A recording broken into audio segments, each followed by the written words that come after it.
Welcome to the show. I'm Dom Dumais, and I'm in Bangkok. I'm also the official podcaster of the SHL. Johnny Oduya of the Chicago Blackhawks, episode 52. Welcome to the show, Johnny. Thank you. First off, for me, just meeting a professional hockey player since the early 80s, like I said in the other interview, this is quite amazing for me. So I appreciate the honor of you sitting down with me and do this. So, first question, when did you start playing hockey? I started playing hockey in Sweden, obviously. It was probably organized hockey, I would say. I started at 7 years old in Hammarby's youth program or kids program. Before that, I pretty much started skating around the rinks. My older brother Frederick played, so it kind of became natural for me. I think I was 2 weeks old when I first attended one of these games. So it was something that was always around. As a kid, even though you're not on the ice all the time, you're playing around with hockey sticks and you're in locker rooms and stuff like that. So early start, but organized, I would say, at 7. Yeah. Okay. It's interesting because I also grew up around hockey. My father was a hockey player, and I was always around the rink. I started playing organized hockey when I was 4 or 5 years old. So, yeah. Speaking of youth hockey, what's youth hockey like in Sweden? I mean, the reason I ask is because in Minnesota, youth hockey is quite organized from a very young age. But when I've lived in other parts of the United States, either there is absolutely no youth hockey, or the youth hockey doesn't start till later, or it's not quite as organized. I mean, what's it like in Sweden? Well, I think it changed, obviously, maybe a lot since I was young. I think we had obviously some organization. I think it becomes more elite focused maybe now than it has been in the past. More organized, more competitive at younger ages, more practicing. I think all of those aspects are evolving more and more as we speak, pretty much all the time. I think you see it throughout the game everywhere. People are getting more serious about hockey compared to maybe in the 80s when you would smoke and drink in the back of the bus, and that's in some locker in the rooms. 90s maybe even. Yeah, so I think that's changed a lot everywhere around the game, I would say. So obviously I felt that what we had was kind of a good mix. There was some competitiveness to it, but also you had a chance to at times go out and play with your friends, skating on different ice surfaces and just enjoying the game. Whereas now I think a lot of that is scheduled practicing, which is probably not a bad thing if you want to produce results, but you might lose a lot of kids too that would be able to enjoy the game. So it's it's a good and bad, I guess, with it. So the idea is to trying to kind of maybe have some balance left of that. Yeah. Again, growing up in Minnesota, I think we did have that.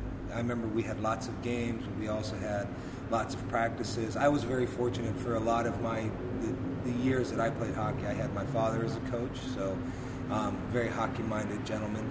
So, but yeah, I think talking to my nephew, who's really come a long way as a hockey player. He's looking at playing juniors next year. I think it's changed a lot, even since.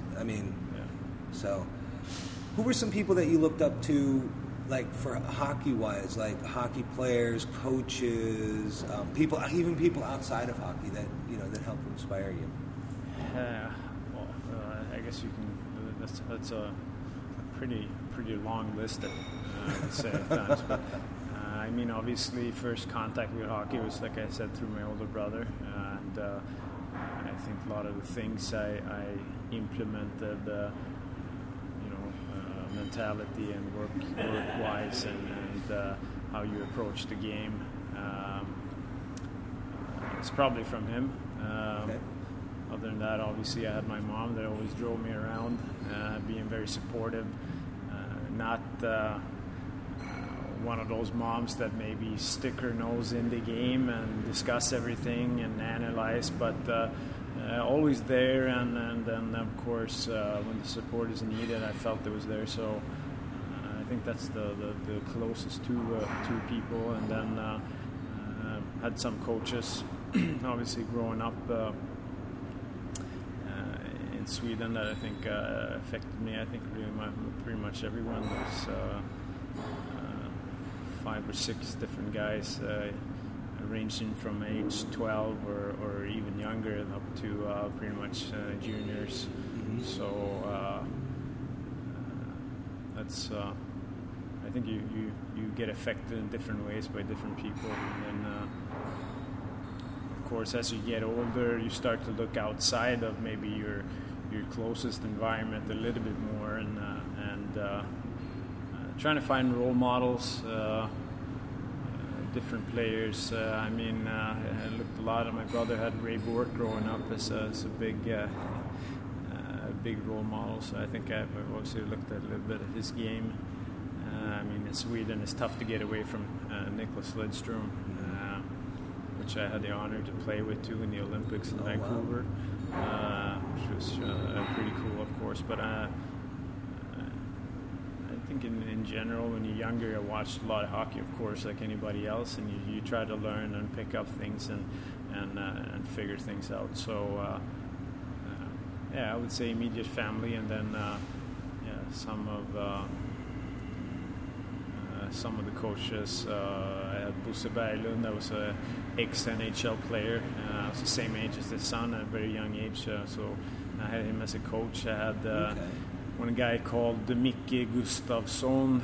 That was my brother had him too, and he came up as a youngling, and then.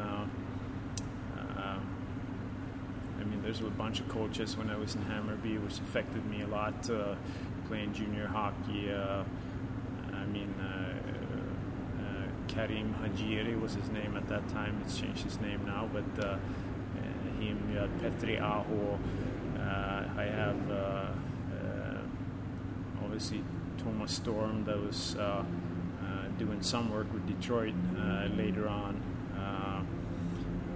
Christer Falk, and maybe the biggest one for me was Daniel Broberg, who we still work with some skill stuff today in the summertime. So there's a lot of youth coaches on the way, and I think every NHL player probably would say the same thing. There's a lot of guys on the way that kind of help you in different ways and try to push you and try to make you better. So Awesome. Was it? The National Hockey League is obviously very big in like North Central United States, like Minnesota and stuff, and Canada, obviously. What's it like? Is it big in Sweden, or has it always been big? Or I would say. Technically, I think horseback riding has the most members. I think is the biggest sport. What I believe it is. And obviously soccer, I would say, is the biggest sport, the most attendance. My British friends are going to be upset with that. I would say it is. And then hockey is it's very, very close behind us as number 2, and it's a lot of interest, but. Say it's not like people would recognize you when you walk around the street, right. So it's a good combination in a way. It's a very Swedish combination where a lot of people watch the games, like Olympics or World Championships, and usually people watch it a lot. So NHL maybe not so much, also due to whatever times you're playing. Sometimes on the weekends it's easier to catch some games. But otherwise, you got to get up in the middle of the night and watch. Not too many people do that. Yeah. Well, here it's a little bit better because you can watch them in the morning. Well, I work in the morning. Okay, but then then you have a problem. Yeah. But so that's obviously it's easier to follow kind of your native league or the league in your country. So a lot of people tend to do that, and I think attendance are pretty good both for the highest league, elite league, or I think it's called SHL too. Same as here. Yeah. I think yours was SHL first. Yeah. And then the second division, obviously. But I think hockey is growing. It's pretty solid maybe a little bit less in the bigger cities like Stockholm and Gothenburg, but out on the smaller cities, there's still I think a lot of interest, and people are pretty supportive of their teams. Yeah. Okay, interesting. Now, this is like one of the things that I encountered when I was playing hockey. Was there ever at one point in your hockey life that you went, I'm done, I can't play anymore? Did you ever have that? And how did you get through it? Oh, yeah, I think you have it. There's a point every year when you think about that, I think. Especially certain times in your career. I mean, specifically, I don't know if I want to name specific times, but I can say that it happens more often than I think people realize, and it's just one of those things. I mean, evolution and becoming better, working and getting better is always a process, and usually it's a pretty tough process, and sometimes you doubt that you're on the wrong way or on the right way, and I mean, like anything in life, I think sometimes it's a little bit tougher, But you get some Chinese on the pod too. Okay. Adds a little flavor to it. So I think you go through it as best as you can. I mean, you kind of just try to keep moving on and stay as positive as you can, and you hope that things will change, and once they do, you're actually you're pretty grateful in the way that things actually happen like they did. I think the toughest part for me was probably being traded from New Jersey to Atlanta. Okay. I just signed a new contract and felt pretty at home. And obviously the first place you go to in the NHL is going to be a special one for that reason. So that trade, I think, was something that I didn't expect at all, and completely kind of turned everything around. I heard a bit of a story about that. Which one? How I found out? Yeah, how you found out? Well, I was at the movies and had my phone off. Like back in the days, you don't have you didn't have the phone, the flight mode as you do now. So I came out from the movie theater, and we were at Times Square, and you see the news on the ticker going across that been traded for Ilya Kovalchuk, me and Nick Burforce, and it was quite a surreal experience, but it makes up for a good story, Yeah. So how did that? I mean, not to pry, but how did that feel when you saw that? I think the first time you're getting traded, I think it's very strange. You have a feeling of not that you get complacent, but you get comfortable in a way, and you believe. Obviously, it depends on kind of your situation. But for me, I signed a new contract, and this was the first half of that year. So. I mean, you make up an idea in your mind of what things are going to be like, and then it completely changes. And quite quickly with something like that. Yeah, I don't think there's too many businesses. I mean, you could get fired, I guess, but there's not too many businesses where you all of a sudden just from one day to another just take everything you have and you just move it to another place with brand new people, and everything is brand new. So you had no idea this was even coming? No, I have no idea. Wow. And I mean that's the business, but when you haven't experienced it, it's a little bit different. It's tough to explain, kind of in a way. So, like I said, obviously there's a lot of situations that can be worse. You know, in a regular scenario, it could be you lose your job in your house and everything, of course. But I think just the specifics of you know, feeling that you're pretty much secure. To in 1 or 2 days be in a completely new city, a new place to live, and obviously a new boss and new members of your team or whatever it is. So that's is something quite unique for pro sports in a way where that doesn't happen too often in a regular life. Usually there's a transition period of a couple of months, and you can. Do they have that in like the Swedish Elite League? Not really. I don't know. I know they can lend players to different spots, and I mean, like I said, it's part of the game. So there's no surprises like that. But I think once it happens to you in a different way, and especially the first time when you're a little bit younger, then. It hits you in a special way, and but it's the same thing there. Like once you go through it, and you realize that it's fine, and you can move on, and you know, obviously compete and play in a new place pretty quickly. You kind of get used to that too in a way. Yeah. So what was it like playing in Atlanta? It was different from New Jersey. We had a lot more structure with a lot of things in New Jersey compared to what we had in Atlanta. So it's like Atlanta just can't hold a team. I mean, they had the Atlanta Flames, and then they went to Calgary, and then they had the Thrashers, and they went and became the second Winnipeg Jets. I was thinking speculate for a lot of reasons for that or not, but sometimes that's how it goes. But I think the team now obviously is in a good spot in Winnipeg, and that move they do love their hockey up there. Oh yeah, absolutely. So I get good fans. So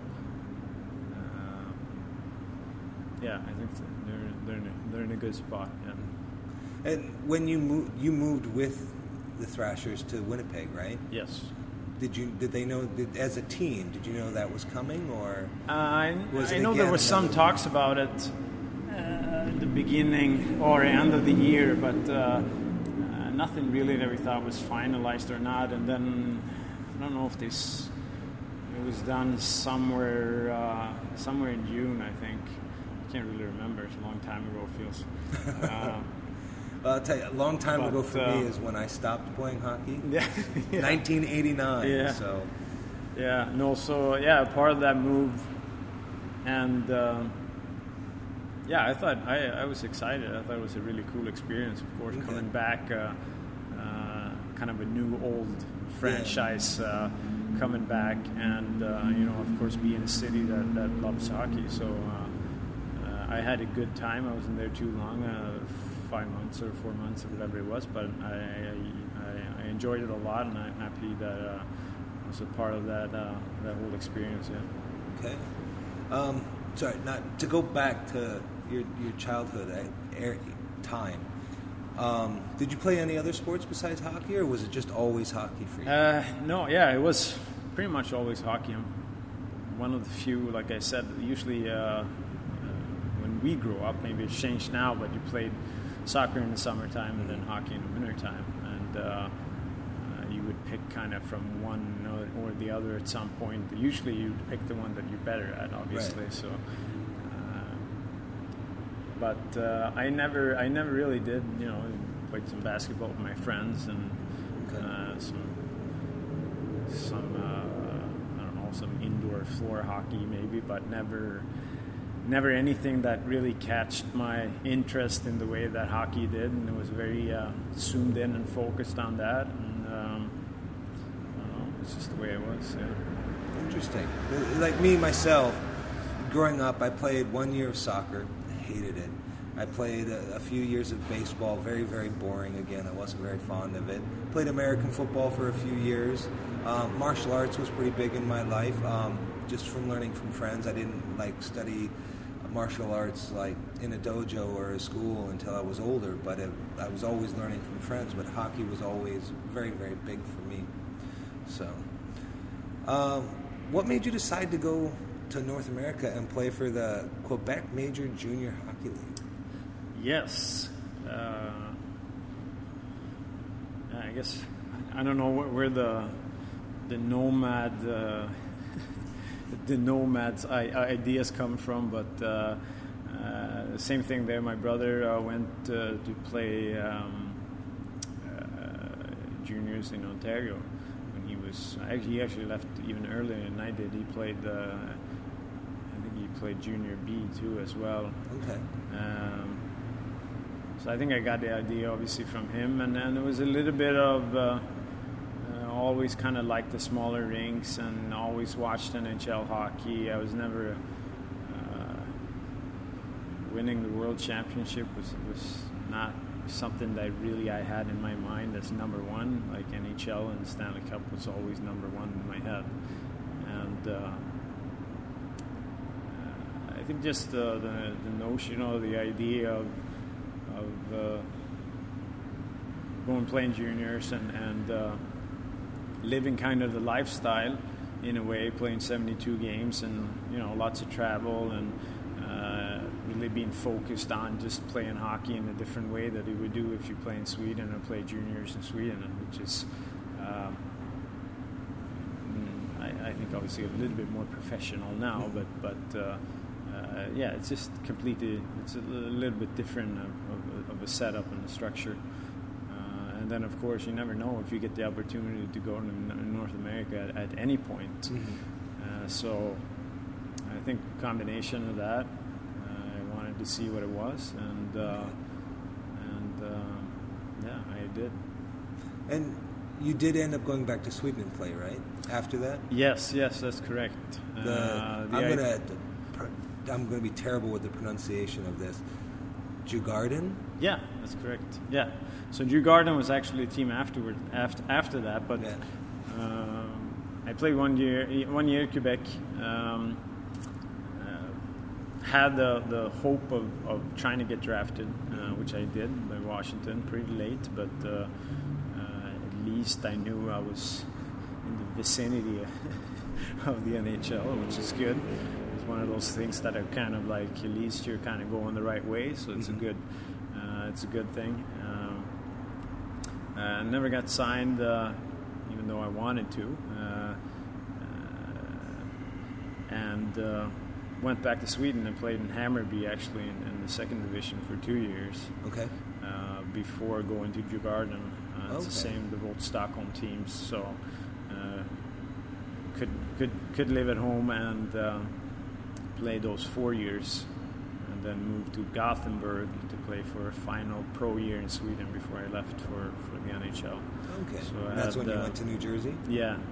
So I had 5 good years of pro hockey in Sweden, which was at different levels, which was I think was pretty good for me. I don't think I went to camp I think the year after I got drafted there, and I remember the feeling of not even being close enough. I wasn't even, it would never have been possible at that point. So I think those 5 years prepared me well, and obviously I had the opportunity to get a little bit bigger and stronger, which was the name of the game at that time. It's changed a lot since then, but especially for smaller guys, I tended to have a little bit more physique back then to kind of get looked at. So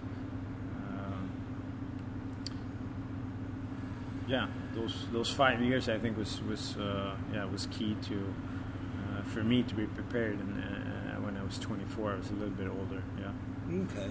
Well, one of the things in doing some research about you, one of the things that I noticed if I'm not mistaken, while you were at Djurgården, you were a bit of an aggressive hockey player and kind of known as an enforcer. Yeah, I don't know. I would say yes and no. Okay. I mean, back then, I think fighting in Swedish hockey wasn't something that was very very normal. Usually you would fight with your gloves on, and it was pretty primitive in that way. And so it's not like fighting in the NHL. Well, now it's a little bit different. I mean, I'm not going to say I open the door to hell, but there's, of course, some more North American players now. They've changed the rules a little bit, so you see more of those guys. But I think just in general what happened, I played juniors and had a more of an aggressive style, of course, than I have now, or even had in the beginning of the NHL. Didn't really have that many fights, maybe 4 or 5, I don't know, something like that. But I feel I'm good enough to protect myself. And some situations ended up. There was a couple of things that happened. There was one of our guys got elbowed in the head, for example, something that would be suspension for a long time now. He ended up being out for probably 3 months, and there were some.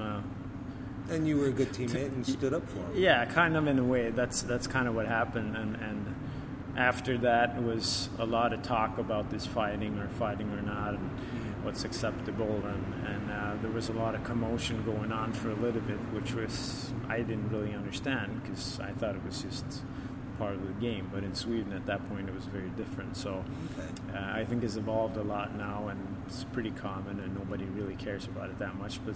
But I think I was a little bit more of a vicious player, absolutely. Don't take any offense to this, but growing up in the '80s, I remember what enforcers looked like back then. They were like big goons, and I mean, I sit here now, and we're the same height, but I'm a bit bigger than you are, weight-wise. You've got bigger arms than I do. That's obvious, but I mean, you just don't. In my mind, I look at you and I don't see an enforcer. No, I'm not. I'm not an enforcer. I've never. I never looked at myself like that, and I don't think really anybody else did either. It's something that's I don't really know. Probably because it was like you stuck up for your teammates quite a lot. I mean, I kind of had that my last year of playing hockey, because I'm also a defenseman, and you didn't touch my goaltender. Yeah. If you touched my goaltender, I was coming after you. Yeah. That's just how I was. Yeah. So that's the old school way of the game. It's like I said, it's changed a lot. So there's a physical part to it, absolutely, and a vicious part, and I think that with age kind of slowed down a little bit. Yeah. Okay. It's interesting. I'm just again, I never pictured you as one, but no, me neither. So that's good. We're on the same page. So you won the silver medal at the Olympics for Sweden. Yes. What was that like?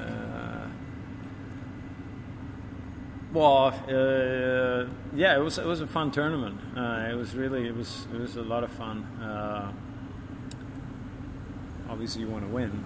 We had some issues before the final game, losing Nicholas Backstrom to it was some type of substance abuse issue where he took some what do you call those allergy antihistamines? Allergy pills. It was something like that, and so anyways, he couldn't play the game, which is not that good when you play Canada and you lose. We already lost Henrik Sedin, I think, before the tournament. Okay. And losing him before that game, we lost Zetterberg during the tournament to a herniated back. So we pretty much had Marcus Kruger playing centerman, and there's no bash against him at all. But doing that by yourself, and you have, Taves Crosby and Getzlaff and I don't know, whoever was on Tavares or whoever on the other side, then it gets pretty tough. I mean, I don't know if we would have won anyways. They're a very good team, but at least it would have been maybe a little bit more even played game. So it's always fun to be there in a way, but of course you want to win. I mean, I'm happy for a silver. That's quite an opportunity to have, but in my mind, I feel like I always lost that game. Yeah. Okay. It's interesting now. Now, this is during the time when the professionals were allowed to play in the Olympics, right? Yes, yeah. So for me growing up, it was like there was no, at least in America, there were no professionals allowed to play in the Olympics. Yeah. And then in the 90s when they started allowing it, I was like, what is this? This isn't it supposed to be amateurs? Yeah. I still kind of feel like that. Now, don't get me wrong. I love to see. Well, you're going to see it now. Yeah. We're going back to no pros again. Supposedly. There's been talk that some of them are going to go anyway. Yeah, but maybe. It depends. Like, there's going to be some reaction from the league if that happens. So the question is, what? And I mean, maybe they go after owners or something instead for letting people go. So who knows? We'll see. But for me, I mean, as a player, I think we should be there. I think it's a great way to grow the game. I mean, we talked about it yesterday, off the record, but we have games now played in Sweden and China and everywhere, and we're trying to grow the game. That is a great. I agree. That's a great. There's no other thing than the Winter Olympics that would get a lot of different nations involved that would never watch a hockey game otherwise. So from that standpoint, I think we should go there and play. And then obviously as a player, it's a great tournament to go to. And I mean, I understand at some point there's a risk for owners and people get hurt and whatnot, but somehow I think the price for that, and they have to pay for it, is going to be worth it for a long run for hockey. I think it'd be worth it. But I guess I could kind of see that. I mean, you have to remember growing up, I always heard the stories of how whenever the Olympics came to the States, we had all the amateur boys. We always brought gold home. Then they put the pros in there. And so it's a purely selfish thing. You just I guess. You just want America to win. Okay. No. I love the fact that it's making it more accessible to other countries. I mean, obviously, my love of hockey has really grown a lot again, especially being around these guys with the SHL and stuff. Yeah. And then meeting you, I'm going to be following you from now on as well. So.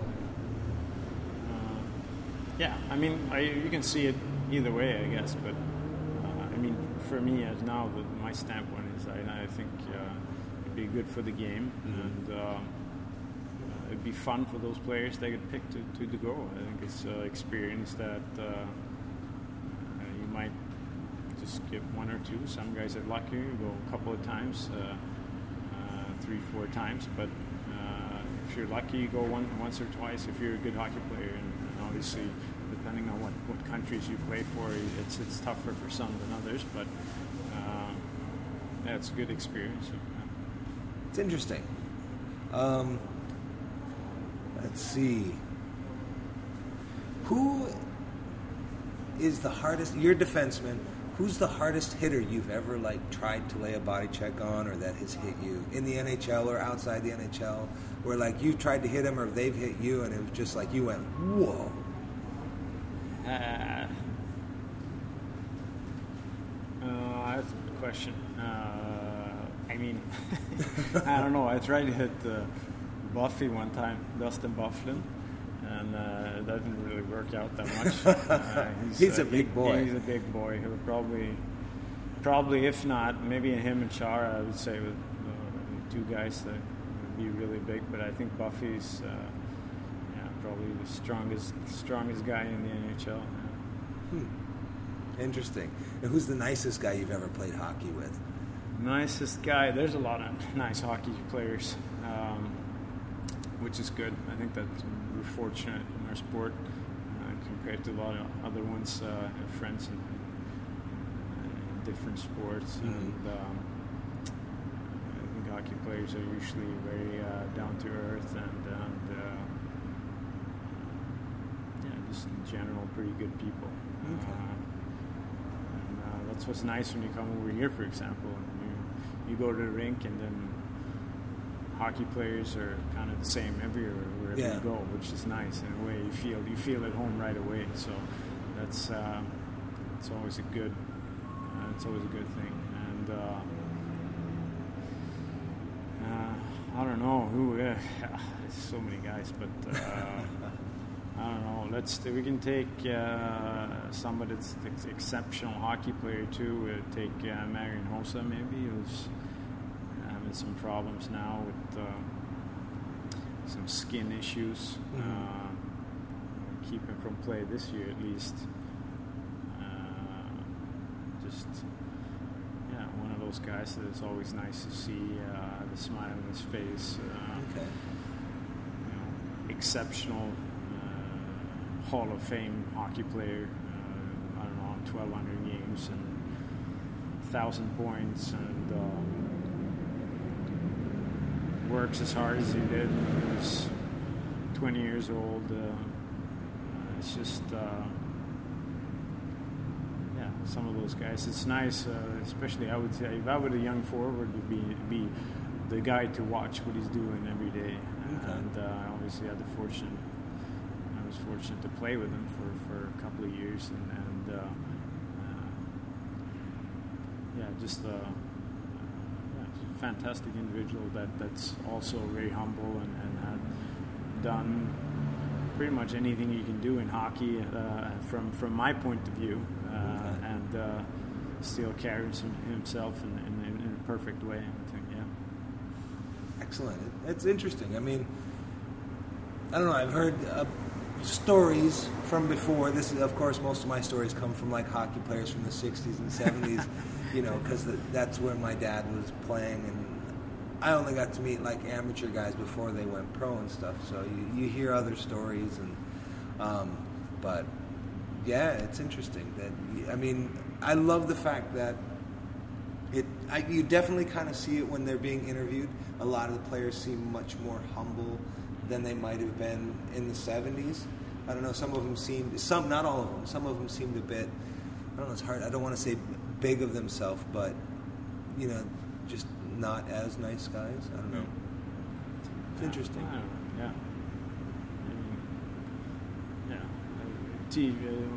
TV or doing interviews, it's a little bit different thing too after. Yeah, that's true. You get, depending on exposure, but I would assume there's a lot more exposure now for different media outlets than it was at any time before. I think there's Facebooks and Instagrams and Twitters and interviews and podcasts. Podcasts is a pretty new thing too. Yeah. So there's a lot of media outlets. So I think players get exposed in a different way. Anything you do now, you end up on somebody's camera phone. So absolutely. It's a good example is different. A good example would be John Jones from the UFC. He just can't seem to do anything right now that he got his title. Now a little bit still in hockey, but a little bit off of hockey. Do you have a particular brand of hockey equipment that you just prefer to use? The reason I ask is because, when I was growing up, everything was CCM. Mm-hmm. For me, except for hockey sticks. Hockey sticks was Christian Brothers. They don't make Christian Brother hockey sticks anymore. But now that I'm getting back into hockey, everything kind of seems more, and that could just be where I got my gear, is more Bauer. I don't know. Do you have something that you do? I worked with Warrior for a while, using sticks and gloves, and I think I started. Tried around a lot of different stuff, I think, until a couple of years in the NHL. So been using them for 7 years or something like that now, I think, which is been very good. That's Warrior. Yeah. I've had Bauer skates for a long time, and now I think they're having some trouble. I think somebody's trying to buy them up or not, but this is not the first time they've been bought. There's some issues there, so to be honest, I think the quality has gone down a little bit. Yeah. Not as good. Used to be by far, I would think, the best brand for skates, and now I think some other companies are catching up. For me, the best was always Tax. I had those before. When I was in high school, I had Ultra Tax. Yeah. That was like the first skate with the gel padded ankle. Yeah. But now I think it goes in waves. I think the CCM had a little bit of a peak at that point too, and then Bauer's been for 10 years or so, and I think maybe CCM is coming back now and doing a lot of good skates too. So hopefully Bauer can do something about it and challenge the market a little bit more. But that's pretty much what I have gear-wise. I wear some different pads, but Warrior's my go-to brand for sticks and gloves. Yeah. Okay, interesting. And one last question for you. What is your all-time favorite hockey movie? All-time favorite hockey movie? Yeah. Now, the reason I ask is I'm a huge fan of Slapshot, obviously. Yeah. But also, I also like watching the Mighty Ducks for one particular reason. I have played ice hockey in every one of those indoor rinks. Oh, okay. Because they're all in Minnesota. Yeah. What's the other one? There's one more. That Youngblood is called? Youngblood is another one, yeah. There's Goon. I think Youngblood's the one. Yeah? You like Youngblood? Yeah. I think that's the one. I think that's the one I watched the most, too, I would say. I think Slapshot was maybe a little bit before my time. Okay. Yeah, I am 10 years older than you. So I think Youngblood is like right. Your Slapshot is probably my Youngblood, I would say. Well, Youngblood came out when I was in the 80s, so I grew up watching Youngblood, but like huge influence from my father, which Slapshot was his like all-time favorite movie. Yeah. So I think that was a little bit before. Youngblood I watched, so I would say that probably. Yeah. And what do you think of the movie Goon? It's good. Are they making a new one too? They're making a second one. It's supposed to come out later this year. Yeah. We saw it on. I don't know if I saw it on a bus or a flight or something somewhere. But yeah, it's a good movie. Yeah. All right, now I'd like to thank you for being on my show. Before we go, I always do this thing that I call Always Remember, where I leave my listeners and viewers with something positive, and it could be anything. And I was wondering if you would be willing to do the Always Remember for me tonight. Absolutely. The Always Remember would be, I think in general in life, as in hockey, if you're a young hockey player or you're aspiring to do anything, I think it's important to try to find your way and really trying to figure out what it is you want to do, and then obviously find ways how to solve that the puzzle of trying to go the right way. I think too many times now we get caught up in what's going on around us in society or whatnot, and norms, what you're supposed to do, what you're supposed to feel, and I think it takes away a lot of the happiness from yourself. So sometimes you might have to go away, but nobody's been. Like in my case, maybe you go to Thailand and play hockey. Who knows? And we're very thankful, especially now that I get to meet you. I've heard so much about you, so it's been great. But I think that's important. It's something I try to do.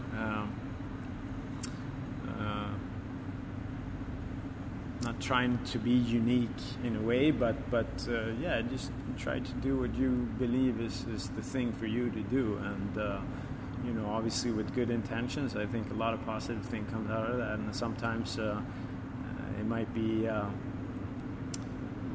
there might be a lot of questions and people wondering what you're doing and what the hell you're thinking, but in the long run, I think they will accept and they will actually see the beauty in that too. So find the balance of going your own way, I think, and have a good intent. I think that's what I'm leaving the pod today with. Excellent. Thank you very much. It's been great to have you on the show. Thank you. Please rate my show or leave a comment or make suggestions of what you would like me to talk about. You can find me on Facebook at facebook.com/Dom Dumais, on Twitter at Dom Dumais, or on Instagram, Dom_Dumais. Thanks a lot.